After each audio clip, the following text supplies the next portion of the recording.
জুলাই এবং আগস্টের সকল অংশীজনরা ঐক্যবদ্ধভাবেই বাংলার বিরুদ্ধে পরিচালিত প্রতিটি ষড়যন্ত্রকে প্রতিহত করবে বললেন আল্লামা মামুনুল হক সাহেব। চলুন বিস্তারিত শুনে আসি।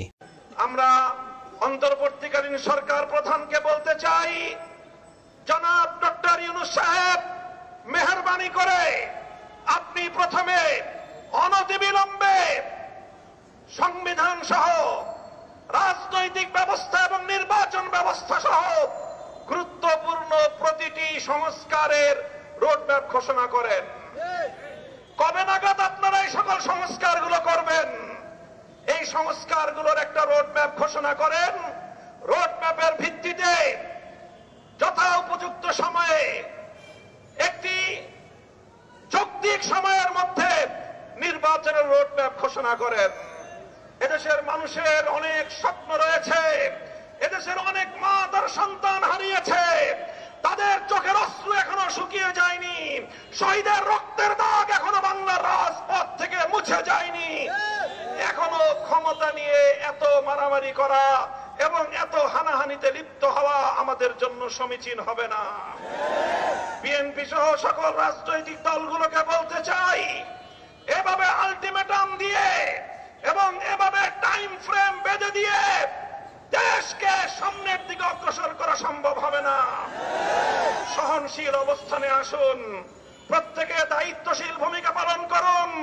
হেফাজতে ইসলাম বাংলাদেশ বাংলাদেশের আধ্যাত্মিক সংগঠন এবং সকল রাজনৈতিক সংগঠনগুলোর অভিভাবক সংগঠন হিসেবে ঐতিহাসিক ভূমিকা পালন করবে ইনশাআল্লাহ।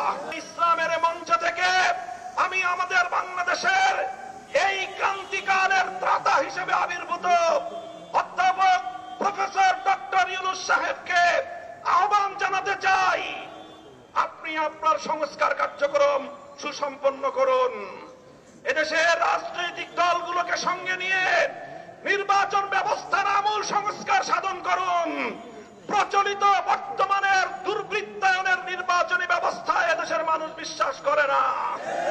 এই দুর্বৃত্তপনার নির্বাচনের মাধ্যমে কিছু দুর্বৃত্তরাই সংসদ সদস্য হতে পারে, ভালো মানুষের সংসদ সদস্য নির্বাচিত হওয়ার কোনো ব্যবস্থা নেই।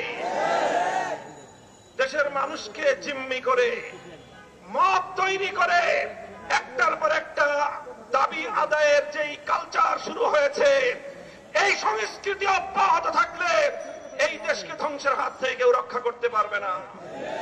বিগত ফ্যাসিবাদী সরকারের যারা দোসর ছিল, যারা পৃষ্ঠপোষক, ফ্যাসিবাদের জন্মদাতা যারা, তারাই আমরা লক্ষ্য করছি আমাদের মধ্যকার পারস্পরিক দ্বন্দ্ব সংঘাতগুলোকে উস্কে দিয়ে বাংলাদেশকে ধ্বংসের দ্বার প্রান্তে তারা উপনীত করবার চেষ্টা করছে।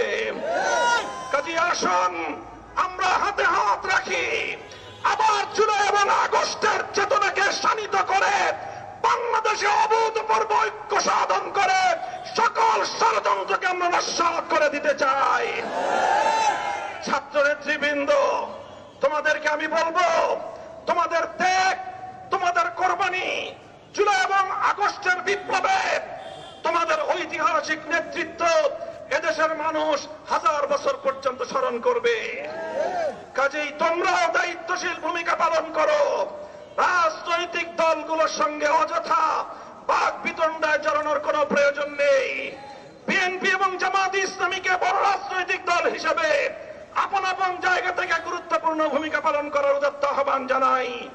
ইসলামী আন্দোলন বাংলাদেশ সহ সকল রাজনৈতিক দলগুলোকে ঐক্যবদ্ধভাবে চলমান এই পরিস্থিতিকে মোকাবেলা করবার উদাত্ত আহ্বান জানাই।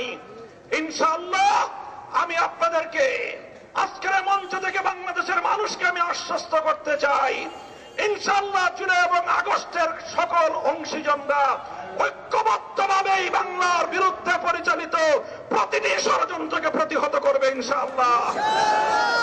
প্রফেসর ইউনূস সাহেব ক্ষমতায় আছেন এবং ইনশাআল্লাহ তিনি একটি যৌক্তিক সংস্কার এবং যৌক্তিক সময়ের মধ্যে নির্বাচন পর্যন্ত তিনি ক্ষমতায় থাকবেন এবং তিনি নারী কমিশনের কোন কুপ্রস্তাব বাস্তবায়ন করবার কোন ধরনের দুঃস্বপ্ন তিনি দেখবেন না।